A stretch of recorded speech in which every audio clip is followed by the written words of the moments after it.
السلام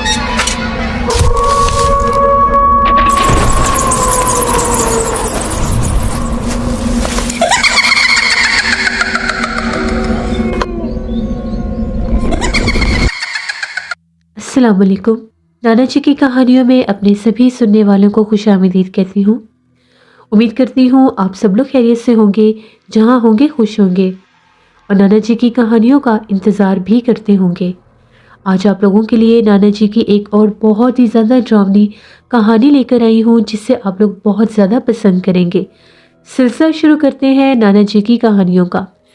ذوالفقار بتاتے ہیں، ایک دفعہ نانا جی سردیوں میں جب آئے تو ہم لوگوں نے نانا جی سے ہر بار کی طرح کہانیاں تو سنتے تھے، اور زیادہ تر ہم لوگ نانا جی سے، جیسے میں نے پہلے بھی بتایا، کہ چڑیل کی کہانیاں سنتے تھے۔ اس بار ہم لوگوں نے نانا جی سے کہا ہمیں کوئی ایسی کہانی سنائیں جو قبرستان سے ریلیٹڈ ہو۔ تو نانا جی بتاتے ہیں کہ ایک دفعہ شاہ صاحب کے پاس 2-3 آدمی آئے کسی گاؤں سے۔ ان کا گاؤں تھا سکھر کے پاس، آگے کوئی جگہ تھی، اس طرف ان کا گاؤں تھا۔ بہت دور کا سفر کر کے وہ لوگ شاہ صاحب کے پاس پہنچے۔ بہت زیادہ پریشان حال تھے، سردی عروج پر تھی، تو جو بھی مہمان آتا تھا سب سے پہلے اس کو مہمان خانے میں کھانا دیا جاتا تھا۔ اس کے بعد شاہ صاحب ان کا مسئلہ سنتے تھے۔ کھانا کھانے کے بعد جب وہ لوگ شاہ صاحب سے ملنے آئے تو انہوں نے اپنا مسئلہ بیان کیا کہ ہم لوگ تو بہت دور سے آئے ہیں، ہم لوگوں کا ایک نوجوان لڑکا ہے جس کا وہ بھائی تھا، وہ لڑکا خود بھی ساتھ تھا۔ وہ کہتا ہے کہ ہم لوگوں کے بھائی کے اوپر کسی اندیکھے وجود کا، کسی دیو کا، کسی جن کا بسیرا ہو چکا ہے، اور اس دیو جن نے اس کو جس طرح سے قید کیا ہوا ہے۔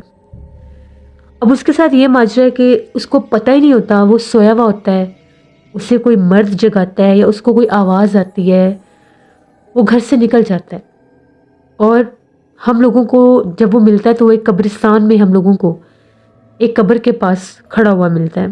ہم لوگ جب پہلے دن اس کو ڈھونڈتے ڈھونڈتے ہم لوگ جب گئے تو وہ قبرستان سے واپس آ رہا تھا۔ تو ہم لوگوں نے پوچھا کہ قبرستان میں تم کیا کر رہے تھے، اتنی رات کو کدھر گئے تھے؟ تو اس نے یہ کہا کہ مجھے نہیں پتا، مجھے تو کوئی آدمی لے کر گیا تھا۔ ہم نے پوچھا کون آدمی لے کر گیا تھا؟ بس وہ اتنا کہتا ہے کہ ایک آدمی کی آواز آئی تھی تو میں اٹھ کر اس کے ساتھ چلا گیا، میں نے آدمی دیکھا نہیں، بس وہ آدمی تھا مجھے لے گیا۔ عجیب و غریب باتیں کرنا، اور پھر وہ کہتا ہے کہ جب مجھے ہوش آتا ہے تو میں قبرستان میں کھڑا ہوتا ہوں۔ ہم لوگ بہت زیادہ ڈر گئے، اس کی کچھ حرکتیں بھی عجیب سی ہونے لگیں، حرکتیں ایسے عجیب ہونے لگیں کہ وہ اندھیرے میں جا کر بیٹھنے لگ گیا، گھر میں موجود ہوتا تھا، روشنی میں باہر نہیں نکلتا تھا، کہتا تھا میری آنکھوں میں روشنی چبھتی ہے اور مجھے روشنی سے ڈر لگتا ہے، مجھے اندھیرے میں بیٹھنا ہے۔ ہم لوگوں کے گھر میں جو سب سے ایسا بند کمرہ ہے کہ جہاں پر سامان رکھتے ہیں، کوئی آتا جاتا نہیں ہے، اس کمرے کے بھی ایک کونے میں چھپ کر بیٹھتا تھا سامان کے پیچھے۔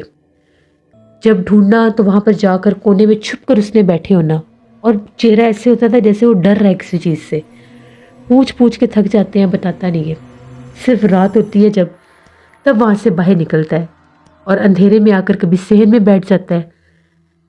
ہمیں کچھ سمجھ نہیں آتی وہ کیا کرتا ہے، ایسا لگتا ہے کہ کبھی کبھی وہ کسی سے باتیں بھی کرتا ہے، پوچھتے ہیں تو وہ کوئی جواب نہیں دیتا۔ شاہ صاحب نے پوچھا کہ یہ ماجرا کب سے ہو رہا ہے اور کیسے محسوس ہوا آپ کو کہ وہ قبرستان جاتا ہے؟ اس لڑکے کا یہ کہنا تھا کہ آج سے تقریباً 20-25 دن پہلے گاؤں میں ایک فوتکی ہوئی تھی۔ یہ اس فوتکی میں گیا، وہاں پر جنازہ وغیرہ ہوا، تدفین کے بعد سب لوگ واپس آ گئے، یہ کہیں قبرستان میں ہی رہ گیا۔ قبرستان میں یہ اس لیے رہ گیا کہ پتہ نہیں اس کو وہاں پر کیا ہوا کیا نہیں، اسی وقت اس چیز نے اس پر بسیرا کر لیا تھا، کچھ سمجھ میں نہیں آتا۔ اتنا ضرور پتہ ہے کہ گورکن نے بتایا کہ یہ کافی دیر قبرستان میں رہا ہے اور رات 12 بجے کے قریب یہ قبرستان سے باہر نکلا ہے۔ ہم لوگوں کو تو یہ تھا کہ یہ فوتکی والے گھر میں ہے، جہاں پر فوتکی ہوئی ہے یہ ادھر ہی چلا گیا ہے، لیکن جب ہم لوگ گئے یہ مل نہیں رہا تھا، تو ہم لوگ جیسے واپس آنے لگے، قبرستان جو ہے وہ علاقے میں ہی ہے، یعنی گاؤں کے اندر ہی ہے، دور نہیں ہے، آبادی سے ہٹ کر نہیں ہے۔ تو گورکن جو تھا اس نے بتایا کہ وہ ابھی قبرستان سے نکلا ہے۔ ہم لوگ حیران کہ یہ قبرستان میں اتنی دیر کیا کر رہا تھا، بس اس کے بعد سے یہ قبرستان میں ہی ملتا ہے، یا چھپا رہتا ہے اندھیرے میں نکلتا ہے تو رات کو نکلتا ہے اور آدھی رات کو قبرستان میں پہنچ جاتا ہے۔ شاہ صاحب نے کہا کہ ٹھیک ہے۔ شاہ صاحب نے کہا کہ مجھے کچھ پڑھائی کرنی ہوگی، پھر ہی پتہ چل سکتا ہے کہ آخر ماجرا کیا ہے۔ شاہ صاحب نے جیسی پڑھائی کرنا شروع کی، شاہ صاحب کہتے ہیں کہ اس لڑکے کے اوپر ایک بہت بھیانک جن کا بسیرا ہو چکا ہے۔ جب وہ قبرستان میں گیا، وہ جن اس وقت جہاں سے یہ سب گزر رہے تھے، یہ وہاں سے نہیں گزرا۔ جنازے کے ساتھ تو یہ تھا، لیکن یہ قبرستان میں داخل اکیلا ہوا ہے اور کسی اور راستے سے ہوا ہے۔ وہ لوگ سوچنے لگے، تبھی ایک اور آدمی بولا، اس نے یہ کہا کہ قبرستان کو دو راستے لگتے ہیں، ایک مین دروازے والا، ایک چھوٹے دروازے والا۔ جو چھوٹے دروازے والا راستہ ہے اس طرف سے کوئی بھی نہیں آتا، ایک تو درخت اور جھاڑیاں بہت زیادہ ہیں، دوسرا اس طرف قبریں بھی بہت زیادہ ہیں، تو وہ آبادی والی سائڈ سے آتا ہے۔ اکثر خواتین اس سائڈ سے آتی جاتی ہیں، شاید یہ اس طرف سے آیا ہو۔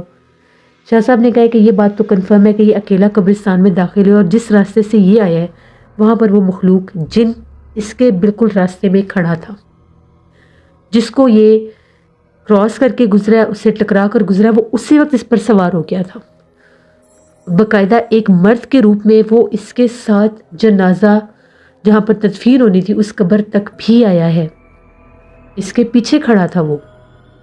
اب وہ سب لوگ بھی جنازے میں شریک تھے، تو ان میں سے ایک آدمی کہنے لگا کہ یہ ہٹ کر کھڑا ہوا تھا، جب تدفین ہو رہی تھی یہ ہٹ کر کھڑا ہوا تھا بالکل ایک کونے میں، اور اس کے پیچھے بھی ایک درخت تھا۔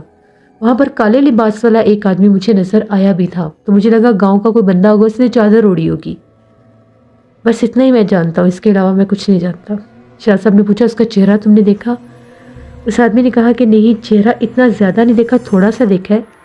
اس نے آنکھوں میں بہت زیادہ بھر کے سرما ڈالا ہوا تھا، بہت بڑی بڑی آنکھیں تھیں اور سرمے سے بھری ہوئی آنکھیں تھیں۔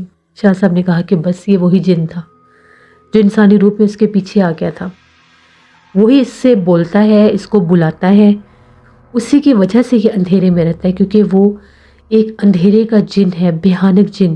روشنی میں تو اس کا چہرہ کوئی برداشت ہی نہیں کر سکتا، اور اس جن کی یہ نشانی ہے کہ وہ بالکل کالے سیاہ لباس میں اور اندھیرے میں رہتا ہے، اور اگر وہ انسانی روپ میں بھی سامنے آئے گا تو کالے لباس میں ہی آئے گا، اور آنکھوں میں بھر بھر کے جیسے وہ سرما لگاتے ہیں وہ لگایا ہوگا، اور قد بھی اس کا بہت زیادہ دراز ہوگا۔ اب یہ باتیں سن کر وہ لوگ بھی پریشان۔ ان لوگوں نے پوچھا کہ اس کا کوئی حل ہمیں بتائیں، ہمارا جوان بھائی ہے اور اس کی یہ حالت ہے، گھر والے بڑے ڈرتے بھی ہیں، پریشان بھی ہیں، کیونکہ اس کی حرکتیں ایک دم سے بدل گئی ہیں، نہ کچھ بولنا، نہ کچھ بتانا، چپ رہنا، اندھیرے میں بیٹھے رہنا، چھپ کے رہنا۔ جب وہاں سے نکالتے ہیں باہر کہ باہر نکلو، کام پر جاؤ، کام کرو، تو وہ رونے لگ جاتا ہے اور کہتا ہے کہ میں اپنے آپ کے ساتھ کچھ کر لوں گا اگر آپ لوگوں نے مجھے باہر نکالا۔ میرے جو والد صاحب ہیں ان کو ایک دفعہ شک ہوا کہ یہ کسی سے باتیں کر رہا ہے۔ رات کا ٹائم تھا، 11:30 پونے 12 بجے کا ٹائم تھا۔ وہ اٹھے کہیں واش روم میں جانے کے لیے۔ وہ کہتے ہیں کہ جب میں باہر نکلا تو جو منظر میں نے دیکھا بہت بھیانک تھا۔ یہ سیڑھیوں پر عجیب و غریب انداز میں بیٹھا تھا، جیسے گھٹنوں کے بل بیٹھتے ہیں، اور جو گھر کی دیوار ہے، سیڑھیوں کے ساتھ دیوار ہے، جو اس دیوار کے اوپر دیکھ کر کسی سے مخاطب ہو کر باتیں کر رہا تھا۔ اس دیوار پر کچھ بھی نہیں تھا۔ جو ہی میں نے اس کو آواز دی تو یہ ڈر گیا اور تیزی سے بھاگ کر اسی کمرے میں چلا گیا جہاں چھپ کر بیٹھتا ہے۔ میں باہر نکلا، اس کمرے میں گیا تو یہ کونے میں بیٹھا ہوا تھا، تو میں نے اسے کہا کہ باہر آ جاؤ اور آ کر سو جاؤ۔ ہم نے اسے بہت سمجھایا کہ تمہارے پر کسی چیز کا اثر ہے، تمہیں کوئی مخلوق نظر آتی ہے تو ہمیں بتاؤ۔ بس اتنا کہتا ہے کہ ایک آدمی ہے، وہ آدمی میرے پاس آتا ہے، صرف اتنی بات کرتا ہے۔ شاہ صاحب نے کہا کہ وہی جن ہے، اور اس جن کو قابو کرنا اتنا آسان کام نہیں ہے، کیونکہ یہ جو جن ہے، یہ جن ایک بہت بھیانک دیو کا قبیلہ ہوتا ہے، یہ ان کے ساتھ ہوتے ہیں یہ جنات، اور جو دیو کے قبیلے کے جنات ہوتے ہیں وہ بہت زیادہ بھیانک اور طاقتور بھی ہوتے ہیں۔ مجھے اس لڑکے کا پہنا ہوا ایک لباس چاہیے، اس لباس کے اوپر میں دم کروں گا، اور آپ نے وہ لباس کوشش کرنی ہے کہ وہ کسی طریقے سے پہن لے۔ اگر اس نے پہن لیا تو پھر تو عمل شروع ہو جائے گا اور عمل کامیاب بھی ہو جائے گا، لیکن اگر اس نے وہ لباس نہ پہنا تو پھر باقاعدہ مجھے وہاں پر آ کر عمل کرنا پڑے گا۔ ان لوگوں نے کہا کہ ٹھیک ہے، ہم لوگ پرسوں آپ کے پاس وہ لباس لے آئیں گے۔ وہ لوگ چلے گئے۔ ان کے جانے کے بعد بھی شاہ صاحب نے یہی کہا کہ جس جن کا اس لڑکے کے اوپر بسیرا ہے وہ بہت بھیانک اور سخت جن ہے۔ کہا یہ جاتا ہے کہ اگر یہ ایک علاقے پر بھی مسلط ہو جائے تو اس پورے علاقے کو بھی ختم کر سکتا ہے۔ یہ اتنا بھیانک جن ہے، اس کی دھاڑ اتنی زیادہ ہے، اس کے قدم کی آواز بہت بھاری ہوتی ہے۔ یا تو یہ انسان کا دماغ ہی پلٹ دیتا ہے یا پھر انسان گھٹ گھٹ کر خود ہی اپنے آپ کو ختم کر لیتا ہے۔ یہ اس طرح سے انسان پر حاوی ہوتا ہے۔ اس کا تعلق انسان کے جسم اور اس کے دماغ سے ہوتا ہے۔ یہ انسان کے دماغ کو قابو میں کر لیتا ہے۔ پھر اس انسان کو کچھ پتہ نہیں ہوتا کہ وہ کیا کر رہا ہے کیا نہیں، یہاں تک کہ اس کو اچھائی برائی کی بھی سمجھ نہیں رہتی۔ گناہ ثواب کا فرق بھی بعض اوقات وہ بھول جاتے ہیں کیونکہ وہ اپنے کنٹرول میں نہیں ہوتے۔ 2 دن گزر گئے، وہ لوگ نہیں آئے۔ چوتھے دن وہ لوگ آئے تو شاہ صاحب نے کہا کہ آپ نے پرسوں آنا تھا، تو ان لوگوں نے یہ کہا کہ وہ غائب ہو چکا ہے، گم شدہ ہو چکا ہے۔ آج 2-3 دن ہو گئے ہیں جب ہم لوگ یہاں سے گئے ہیں، وہ گھر میں نہیں تھا۔ ہم نے پورا گاؤں چھان مارا، قبرستان چھان مارا، وہ ہمیں کہیں بھی نہیں ملا۔ یہ ایک لباس ادھر ہی پڑا ہوا تھا جہاں پر وہ چھپ کر کونے میں بیٹھتا ہے۔ شاہ صاحب نے وہ لباس لیا۔ اس لباس میں بے تحاشا تعفن تھا، بہت زیادہ گندی بدبو تھی، اور بدبو بھی ایسی تھی جس طرح سے کسی مردار یا مردہ چیز کی بدبو ہوتی ہے اگر وہ گل سڑ جائے تو۔ شاہ صاحب نے کہا کہ اس کو ایسے ہی اس بیگ میں ہی رہنے دو اور اس کا منہ کھول دو۔ یہاں تک کہ آس پاس جو بیٹھے ہوئے لوگ تھے انہوں نے منہ کے اوپر رومال رکھ لیا، اتنی اس میں تعفن اور بدبو تھی، یہ اس جن کی بدبو تھی۔ شاہ صاحب نے پھر پڑھائی شروع کی۔ شاہ صاحب نے کہا کہ یہ جو جن ہے یہ بہت دور کسی ایسی جگہ سے آیا، یا تو یہ کسی پرانے جو ختم ہو جاتے ہیں شمشان گھاٹ جہاں پر وہ اپنی رسومات نہیں ادا کرتے وہاں سے آیا ہے، یا یہ کسی کرسچن گریو یارڈ کے پاس سے آیا ہے جہاں پر جنات کا بسیرا ہوتا ہے۔ اس کے بعد شاہ صاحب نے پڑھائی کرنا شروع کی تو شاہ صاحب نے کہا کہ لڑکا زندہ ہے اور وہ گاؤں میں نہیں ہے، گاؤں سے دور ہے، وہ ہے بالکل زندہ، لیکن جس جگہ پر وہ ہے وہ بھی ایک جنگل کا ہی حصہ ہے۔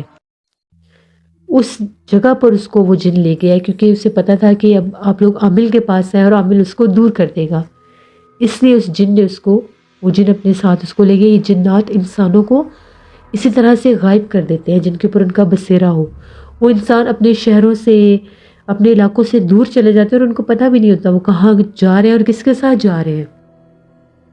گمشدہ ہو جاتے ہیں ایسے اکثر لوگ جن کے اوپر جنات کا بسیرا ہو۔ کچھ لوگ کہتے ہیں ان کا ذہنی توازن پلٹ گیا، کسی کا دماغ ٹھیک نہیں تھا، کوئی پاگل تھا تو وہ غائب ہو گیا، گھر سے بھاگے، اب ان کو جنات بھگا کر لے جاتے ہیں، اور لوگ صرف اس کو محض بعض لوگ دماغی بیماری سمجھ لیتے ہیں۔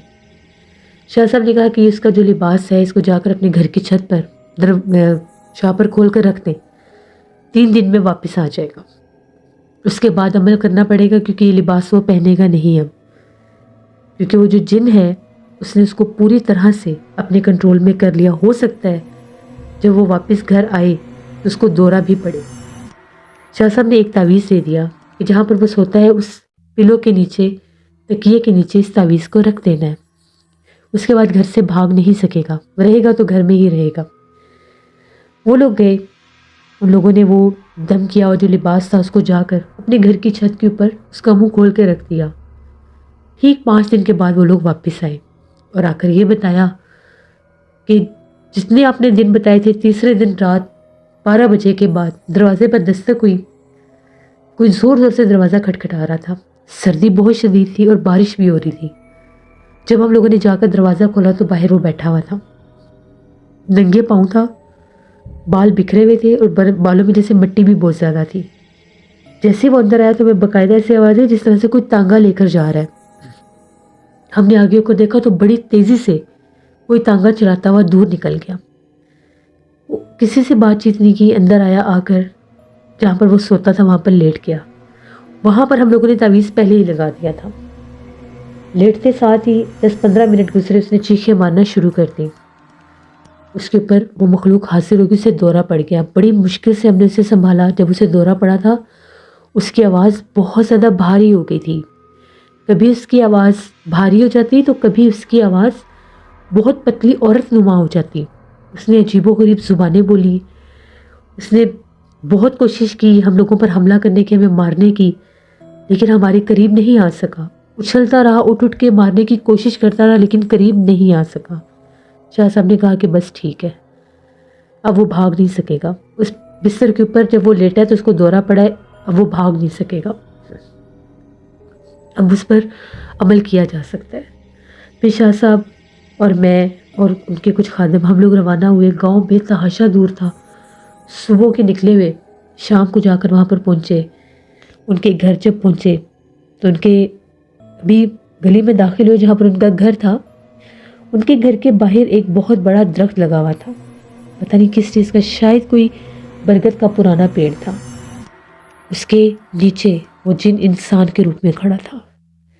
جیسے اس نے ہم لوگوں کی سواری دیکھی، شاہ صاحب کو دیکھا، وہ یوں بھاگا کہ جس طرح سے کوئی چور پولیس کو دیکھ کر بھاگتا ہے. شاہ صاحب نے کہا بھاگ لو جتنا بھاگنا ہے. وہ اس کے انتظار میں باہر کھڑا تھا، وہی کالا لباس، وہی قد کاٹ جو شاہ صاحب نے پہلے بتایا تھا. اس کے بعد ہم لوگ ان کے گھر میں داخل ہوئے. جیسے داخل ہوئے تو وہ لڑکا جو چلانے لگ گیا، رونے لگ گیا، شور مچانے لگ گیا.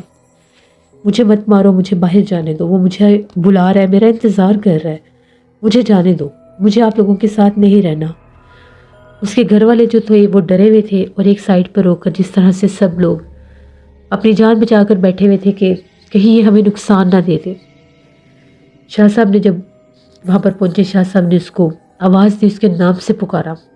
ایک بار پکارا، وہ چپ کر گیا. دوسری بار پکارا، پھر چپ کر گیا، بولا نہیں. تیسری بار جب پکارا تو شاہ صاحب نے کہا ادھر آؤ میرے پاس. غصے سے بلایا، اٹھ کر آ گیا اور آ کر سامنے کھڑا ہو گیا.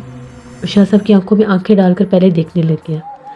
شاہ صاحب نے کہا کہ دیکھ لیتے ہیں تمہیں کہ تم کہاں تک بھاگتے ہو اور کیسے اس کو لے کر جاتے ہو. یہ مخاطب ہو رہے تھے شاہ صاحب اس لڑکے کے ساتھ. شاہ صاحب نے جب اس کے ماتھے پر ہاتھ رکھا تو وہ کانپنے لگ گیا. شاہ صاحب نے پڑھائی شروع کی تو اس کی آنکھیں سرخ ہو گئیں اور ایک دم سے اس کو جیسے وہ جھٹکا سا لگا اور وہ نیچے بیٹھ گیا، اس کو دورہ پڑ گیا. شاہ صاحب نے باقاعدہ اس سے پوچھا کہ تم کون ہو اور اس کے پیچھے کیوں لگے ہوئے ہو، پوری وجہ بتاؤ. اس نے بتایا کہ وہ ایک ہندو جن ہے اور وہ بہت دور دراز انڈیا کے کسی علاقے میں ایک پرانے شمشان گھاٹ میں رہتا ہے. وہاں پر وہ رہتا تھا تو وہاں سے کسی جادوگر نے جس طرح سے عمل کے ذریعے اس کو یہاں پر بلایا ہوا تھا تو وہ یہاں پر آ کر ایک قبرستان میں مسلط تھا. یہاں پر وہ اس ٹائم موجود تھا اور اس ٹائم وہ اس عمل کے جن کے روپ میں تھا. جب یہ انسان اس کے پاس سے گزرا تو اس پر وہ حاوی ہو گیا.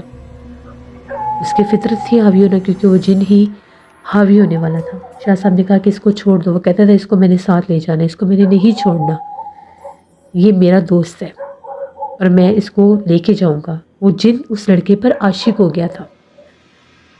یہ مخلوقات انسانوں میں ضروری نہیں کہ صرف لڑکیوں پر ہی عاشق ہوتے ہیں، جنات لڑکوں پر بھی ہو جاتے ہیں، انسانوں پر، بزرگوں پر ہو جاتے ہیں، کسی پر بھی ہو جاتے ہیں. بس جس کی کوئی بھی ان کو اگر جسم کی خوشبو پسند آئے تو اس پر بھی ہو جاتے ہیں. شاہ صاحب نے کہا کہ اس کو چھوڑ دو، اس کو نہیں پتا تھا تم وہاں پر موجود ہو. اس جن نے کہا میں وہاں پر بڑے عرصے سے رہتا ہوں، لیکن میں وہاں پر صرف اور صرف حاضر ہوتا ہوں مغرب کے بعد. دن بھر میں درخت کے اوپر قید ہوتا ہوں، مغرب کے بعد میں آزاد ہوتا ہوں. مجھے آج تک کبھی کوئی انسان نہیں ملا جس پر میں بسیرا کر سکوں. میں نے بہت سے جانوروں کو مارا ہے، میں نے بہت سے مردے بھی نکال کر کھائے ہیں، لیکن میں کسی انسان پر حاوی نہیں ہوا. میں صرف اس پر حاوی ہوا ہوں کیونکہ یہ جب میرے پاس سے گزرا تو مجھے اس کی خوشبو پسند آ گئی. اس کو میں نے نہیں چھوڑنا.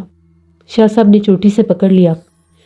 شاہ صاحب نے پڑھائی کرنا شروع کر دی تو وہ چلانے لگ گیا، شور مچانے لگ گیا کہ یہ مت پڑھو، یہ مت پڑھو، میں نہیں جاؤں گا، میں نہیں جاؤں گا. شاہ صاحب پڑھائی پڑھتے جا رہے تھے اور وہ چلا رہا تھا. جیسے ہی شاہ صاحب نے اپنے عمل کے تعویذات نکالے، حصار باندھا، ہم سب کو بھی حصار میں کیا. وہ سامنے زمین پر بیٹھا ہوا تھا، غرا رہا تھا، سر نیچے جھکایا ہوا تھا اور عجیب و غریب لفظ زمین پر لکھتا جا رہا تھا اپنی انگلیوں سے. وہ اپنا عمل کر رہا تھا. جنات بھی عمل کرتے ہیں جب ان کو کوئی عامل بھیجتا ہے تو۔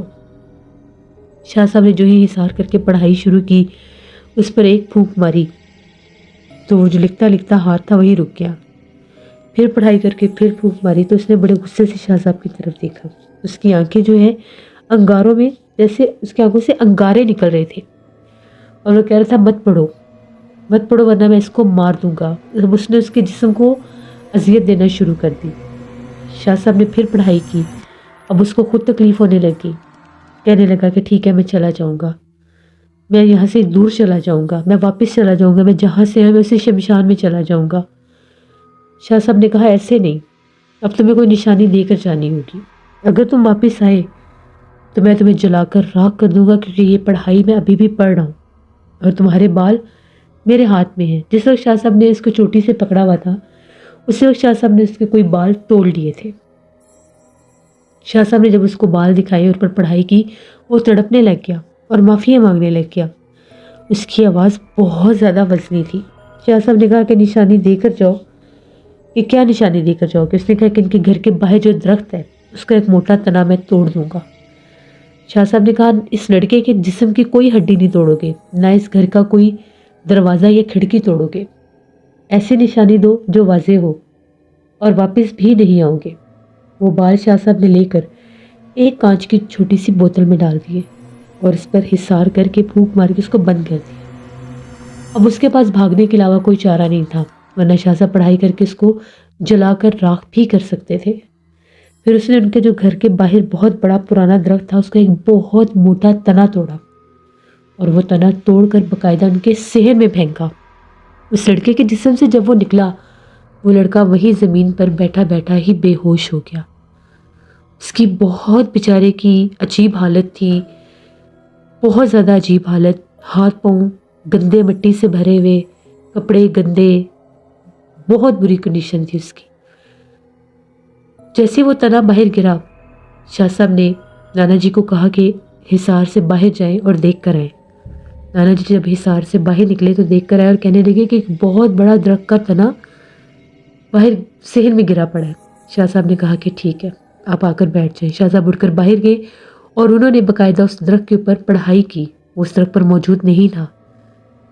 شاہ صاحب نے اس تنے کو اپنے ہاتھ سے بڑی مشکل کے ساتھ گھسیٹ کر دیوار کے ساتھ لگا دی اور اس کے اوپر بھی حصار باندھ دیا۔ پھر شاہ صاحب اندر آئے اور انہوں نے آ کر اس لڑکے پر پڑھائی کی اور ان سب کو کہا کہ اس کو اٹھا کر چارپائی پر لٹا دیں۔ ان لوگوں نے چارپائی پر لٹایا۔ تقریباً آدھے گھنٹے کے بعد اس لڑکے کو ہوش آیا۔ جو ہی اسے ہوش آیا اس نے رونا پیٹنا شروع کر دیا کہ مجھے بچا لو، مجھے وہ جن مار دے گا، وہ بہت ڈراؤنا ہے، وہ مجھے نظر آتا ہے۔ اب اسے وہ ساری باتیں یاد آ گئی جو وہ بتانا چاہتا تھا، اور اس جن کے خوف سے وہ بتا نہیں سکتا تھا۔ وہ چلانے لگ گیا مجھے بچا لو۔ شاہ صاحب نے کہا کچھ نہیں ہوتا، وہ جن چلا گیا ہے۔ وہ کہتا ہے کہ شاہ صاحب نے جب اس سے پوچھا کہ تم بتاؤ تمہارے ساتھ کیا ہوا تھا، اس نے کہا کہ میں جنازے پر لیٹ ہو رہا تھا تو میں چھوٹے دروازے کی طرف سے قبرستان میں داخل ہوا۔ جیسے میں داخل ہوا تو بالکل اندر داخل ہوتے ساتھ درختوں کے درمیان میں ایک آدمی کھڑا تھا کالے لباس میں۔ میں نے اس آدمی سے کہا کہ راستہ دے دو۔ ابھی میں نے اسے راستے کا کہا ہی تو مجھے ایسے لگا جیسے وہ آدمی ہٹ گیا ہے، لیکن جب میں اس کے پاس سے گزرا جہاں سے وہ ہٹ گیا تھا، مجھے باقاعدہ لگا میں کسی انسان سے ٹکرایا ہوں، لیکن وہاں پر کوئی بھی نہیں تھا۔ میں سیدھا وہاں پر آیا جہاں پر تدفین ہو رہی تھی، تو ایک دم سے میرے کان کے پاس کوئی بہت بھاری سانس لے رہا تھا۔ میں ڈر گیا کہ میرے پیچھے کون ہے، تو جب میں نے پلٹ کر دیکھا تو کالے سیاہ لباس میں ایک شخص کھڑا تھا اور وہ کچھ پڑھ رہا تھا۔ جو ہی میں نے اس کی طرف دیکھا تو اسے میرے چہرے پر پھونک مار دی۔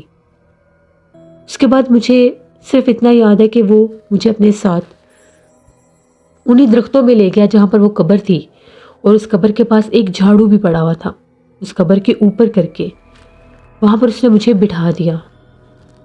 پتہ نہیں وہ کیا پڑھتا رہا، مجھے نہیں پتا۔ اس کے بعد ہر رات جب میں بستر پر سوتا تھا تو میرے کانوں میں ایک مرد کی آواز آتی تھی، باقاعدہ میرا نام لیتا تھا۔ میں گھر سے باہر نکلتا تھا تو وہ کالے لباس میں باہر کھڑا ہوتا تھا اور مجھے قبرستان میں لے جاتا تھا۔ پھر جب یہ لوگ آپ کے پاس آئے تو باقاعدہ وہ ایک تانگے پر سوار آیا اور مجھے ساتھ لے گیا۔ جب وہ مجھے اپنے ساتھ لے کر گیا، پتہ نہیں وہ کون سی جگہ تھی، جنگل کا کوئی علاقہ تھا،